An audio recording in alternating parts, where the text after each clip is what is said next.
Udah di-record, Pak. Oke, saya lanjut. Latar belakang herbal medicine ini, pada dahulu kala pengobatan herbal tidak dilihat sebagai pengobatan alternatif, melainkan menjadi bagian dari praktek medis. Catatan dari Mesir, Mesopotamia, Cina, dan India yang menggambarkan tradisi sebelum ditemukannya tulisan, yaitu di Barat herbal pertama berasal dari bahasa Yunani dan ditulis pada abad ke-4 sebelum Masehi, dan dari bahasa Yunani ditulis pada abad ke-4 sebelum Masehi oleh Diocles of Caristus, diikuti oleh Cratewas pada abad pertama. Satu-satunya karya yang bertahan, De Materia Medica, ditulis pada tahun 65 Masehi oleh Dioscorides. Ketika tanah Muslim tumbuh, pedagang, cendekiawan, dan pelancong menemukan tanaman, pohon, biji-bijian, dan rempah-rempah yang sebelumnya tidak mereka kenal. Mereka mengumpulkan dan membawa kembali sejumlah besar sampel bahan mentah, bersama dengan pengetahuan dan informasi tentang penggunaannya, menjelajahi dunia dan lingkungannya yang paling keras, sejauh padang rumput di Asia dan Pyrenees. Kecenderungan untuk observasi dan penggunaan kertas yang luas berarti bahwa pencatatan rinci perjalanan mereka di tempat dapat dibuat. Dengan banyaknya data dan bahan ditambah dengan pengetahuan ilmiah kedokteran, banyak obat tradisional dan herbal baru tersedia. Semua penemuan ini berarti bahwa sejumlah besar informasi dicatat dalam karya-karya besar. Tokoh yang berperan, yang pertama ada Ibnu Samajun, meninggal pada tahun 1002, menulis kumpulan obat-obat sederhana, tanaman obat, dan obat-obatan yang dihasilkan. Ini adalah klasifikasi tumbuhan dan khasiat medisnya berdasarkan karya pendahulunya. Yang kedua, ada Ibnu Sina. Pada abad ke-11, Ibnu Sina mencantumkan 142 khasiat obat herbal, salah satunya botani, studi ilmiah tentang tumbuhan dan penggunaan tumbuhan dalam pengobatan.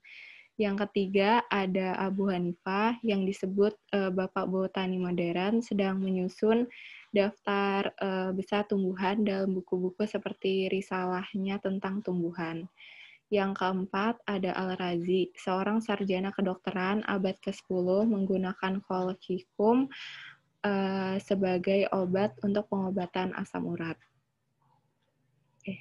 Yang ketiga, ini ada Abu Daud Sulaiman atau biasa disebut Ibnu Juljul, lahir di Cordoba 943 Masehi dan meninggal 994 Masehi. Ibnu Juljul ini adalah dokter pribadi Al-Muayyad bin Hisham, berkebangsaan Arab. Ia dikenal menguasai betul ilmu yang digumulinya. Pada usia masih muda, 15 tahun, sebelum memperdalam studi di bidang kedokteran, ia belajar ilmu tata bahasa Arab dan tradisi ilmu agama Islam. Dan pada tahun 343 Hijriah di tempat kelahirannya, 10 tahun kemudian, setelah dia menguasai bidang kedokteran dengan baik, ia pun diakui mempunyai wewenang yang dapat dipertanggungjawabkan untuk mengobati. Pada abad ke-10, Ibnu Juljul menulis komentar tentang Dioscorides, buku 900 tahun De Materia Medica, dan diterjemahkan ke dalam bahasa Arab. Menambahkan banyak zat baru seperti asam, kamper, cendana, dan kapulaga. Ia juga mengidentifikasi banyak tanaman baru dan khasiatnya bersama nilai pengobatannya untuk mengobati berbagai penyakit. Sebuah terobosan yang sangat sederhana namun besar dibuat oleh umat Islam dalam pengobatan herbal adalah mengamati bagaimana ramuan tersebut mempengaruhi pasien. Sekarang ini tampaknya hal yang cukup jelas untuk dilakukan, tetapi mereka adalah satu-satunya yang menggunakan dan mengandalkan metode eksperimen dan observasi ilmiah pada saat itu. Yang keempat, ada Abu Muhammad atau julukannya Ibnu Al-Baitar. Abu Muhammad Abdullah bin Ahmad Al-Baitar lahir di Malaga tahun 1193 Masehi dan meninggal di Damaskus tahun 1248 Masehi, atau yang lebih dikenal dengan nama Ibnu Al-Baitar, adalah ilmuwan Islam pada masa lampau. Pada abad ke-13, Ibnu Al-Baitar dari Malaga menulis Dictionary of Simple Remedies and Food yang pelajari 3.000 tumbuhan berbeda dan khasiat medisnya. Sebuah terobosan yang sangat sederhana namun besar yang dibuat selama peradaban Muslim dalam pengobatan herbal adalah mengamati bagaimana jamu mempengaruhi pasien. Ini menyoroti peran eksperimen dan observasi di dunia Muslim pada saat itu. Pengobatan modern menggunakan banyak ramuan tersebut, setidaknya sebagian, dalam pengobatan berbagai penyakit, termasuk beberapa bentuk kanker, obesitas, diabetes jenis tertentu, gangguan seksual antara pria dan wanita, penyakit hati, masalah kulit, dan banyak lagi yang lainnya. Oke, ini botani sebagai salah satu herbal medicine yang lumayan terpakai pada zaman itu. Seiring berjalannya waktu, tanaman botani menjadi ilmu akademis.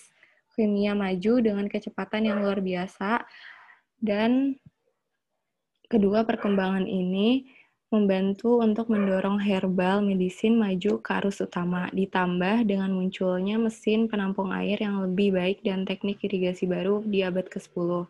Kebun percobaan tumbuh dan tumbuh-tumbuhan juga tumbuh subur. Pada abad ke-11 di Toledo, Spanyol, dan di Qatar di Seville, kebun raya kerajaan pertama di Eropa membuat penampilan mereka, tetapi mereka juga berfungsi sebagai percobaan untuk aklimatisasi tanaman yang dibawa dari dekat dan Timur Tengah. Kayak kesimpulannya di sini Islam selain sebagai tunjuk juga di dalamnya mengandung pengobatan dengan tujuan untuk mencegah dan mengobati penyakit dari berbagai macam jenis penyakit dan berbagai metode, teknik, dan pendekatan yang telah dijelaskan oleh para tokoh di atas.